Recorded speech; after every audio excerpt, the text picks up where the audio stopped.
Hi friends, so today I'm going to discuss about what are the questions which you should ask during an interview where you have gone to a faculty interview and maybe you have gone to the campus, you are with various professors, maybe with the chairman, the dean, the divisional chairman, the director, the president, or any such person, and they have spoken a bit, and at the end of this particular process they have asked you, do you have any questions for me? So this is a situation where many candidates find it to be very difficult. They have been just graduate students in the past, they have been doing their PhD, they have done postdoc for example, and now they are asked to ask questions. And this is something which should not perturb you, because one of the things you should realize that as far as academia is concerned, you should be somebody who is always willing to speak, who always have something to say on any matter. So any position that you do not have a question is going to be considered very negatively. So you should always have a question at the tip of your tongue which you can ask this particular professor. So I'm going to give you a list of 10 questions which you can ask, and then depending on what you hear from the professor, you can ask secondary questions and so on. So the number one question is, what support is available for research? And this is a question which is very important because you are essentially throwing this to the professor. This could be, for example, the chairman or a dean, and they now have to mention as to what are the different ways they can support your research. So this could be through some startup grants, maybe later you have to write your own proposals to get funding, and also there may be some situations where you could get money from the university itself later on. So these can be obtained from some centers of excellence and so on. So here the advantage is that you are telling this person that you are certainly somebody who is very interested in research, you want to further your own research career, which of course is going to help the university get a better rank down the road and so on. And therefore this is a question which is very legitimate and they do like to answer that. Now once they have started talking about this, they have told you a number of things, you will get a good picture about the university, and then you can ask some further questions about, of course you know some of the internal support or some of the external support mechanisms, but what are different possibilities in terms of center, which kind of support is better as far as the university is concerned, and who are the different professors who have obtained major grants from the different organizations, and who are the people who have essentially been funding the university. So all this information is going to be very useful for you. And the question number 2 is, what is the promotion or tenure process? And this is a question you should ask to the chairman or dean. This is not somebody or some question you should ask to some assistant professor, for example.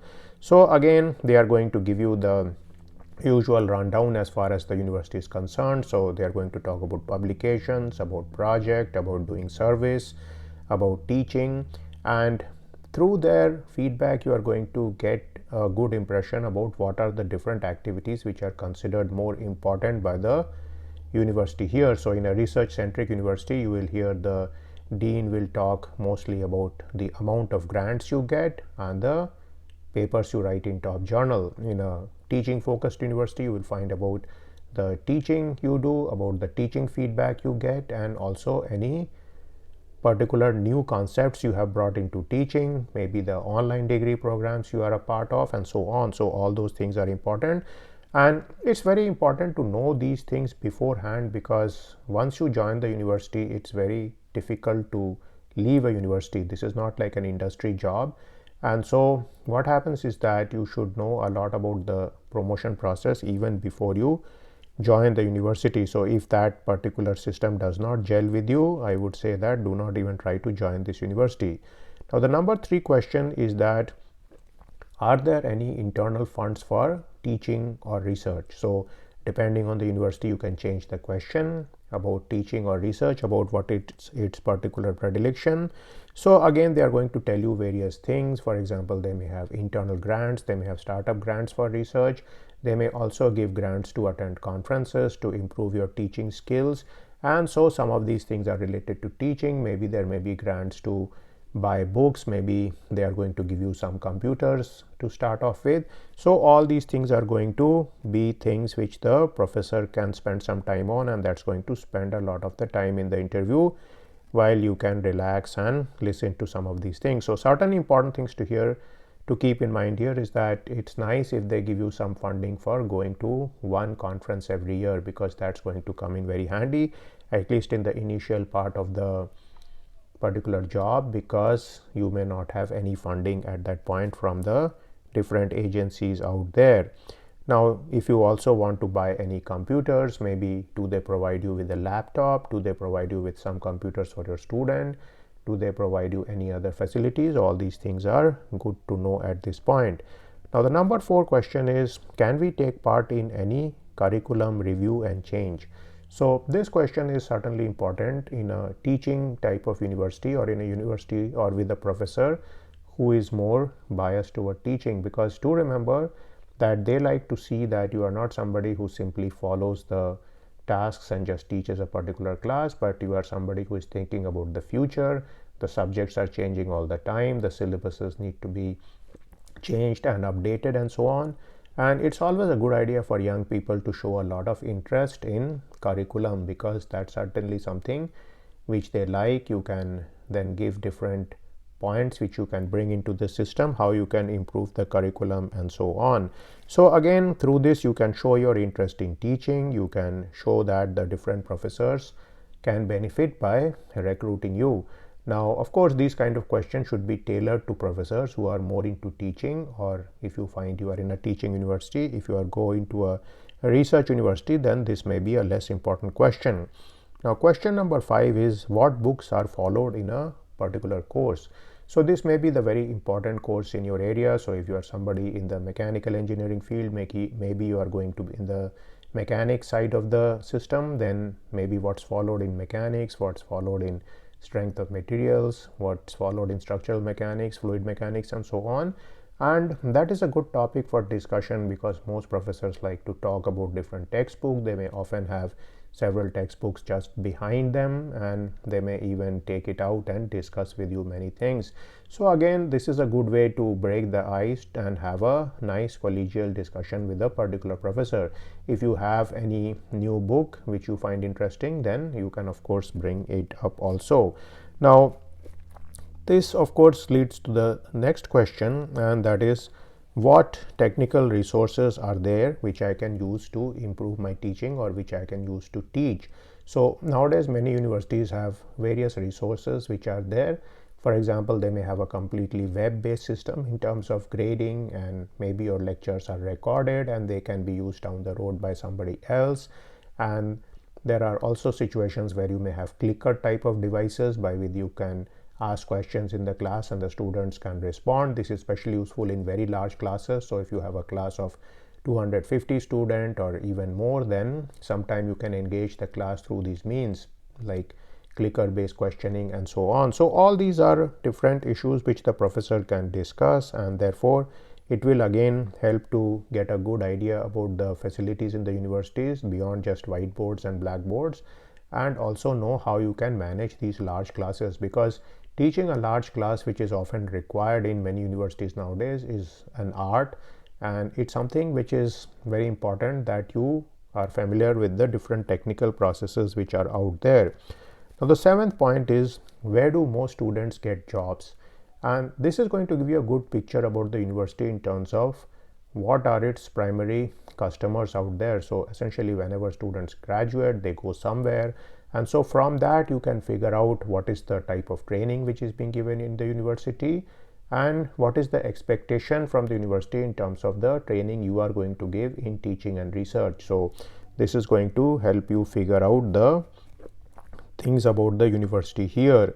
Now, the next question is, how do the masters and PhD students get funded? Now, in some countries the funding may be coming from the government, so this is something which is very important to know.